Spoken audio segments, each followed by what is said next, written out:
નમસ્કાર દર્શક મિત્રો, ગુજરાત પ્લસ ન્યૂઝમાં આપનું હાર્દિક સ્વાગત છે। હું છું મેઘા અગ્રાવત અને જોઈએ આજના સમાચાર વિગતવાર। દેવગઢ બારિયા શહેરમાં પ્રી મોન્સૂન કામગીરીની ખુલ્લી પોલ। પ્રથમ વરસાદે નગરપાલિકાના દાવાઓ પર ઉઠ્યા સવાલ। ચોમાસાની શરૂઆત સાથે જ દેવગઢ બારિયા નગરપાલિકાની પ્રી મોન્સૂન કામગીરીની વાસ્તવિકતા સામે આવી છે। ચોમાસા પહેલા નગરપાલિકા દ્વારા લાખો રૂપિયાના ખર્ચે નાળા અને ગટરોની સફાઈ, વરસાદી પાણીના નિકાલની વ્યવસ્થા તેમજ પ્રી મોન્સૂન કામગીરી પૂર્ણ કર્યાના દાવાઓ કરવામાં આવ્યા હતા। જો કે પ્રથમ વરસાદ પડતા જ આ દાવાઓ પોકળ સાબિત થયા હોવાનું સ્થાનિકોમાં ચર્ચા રહ્યું છે। સ્થાનિકોના જણાવ્યા મુજબ અનેક વિસ્તારોમાં પ્રી મોન્સૂન કામગીરી અધૂરી રહી છે અથવા તો કરવામાં જ આવી નથી, જેના કારણે પ્રથમ વરસાદમાં જ નગરપાલિકાની કામગીરી સામે અનેક સવાલો ઊભા થયા છે।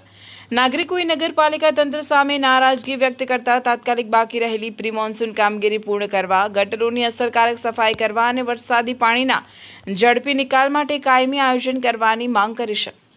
નાગરિકોનું કહેવું છે કે જો સમયસર યોગ્ય કાર્યવાહી નહીં કરવામાં આવે તો આગામી ભારે વરસાદમાં સ્થિતિ વધુ ગંભીર બની શકે છે। રિપોર્ટર સૈફ ખાન પઠાણ।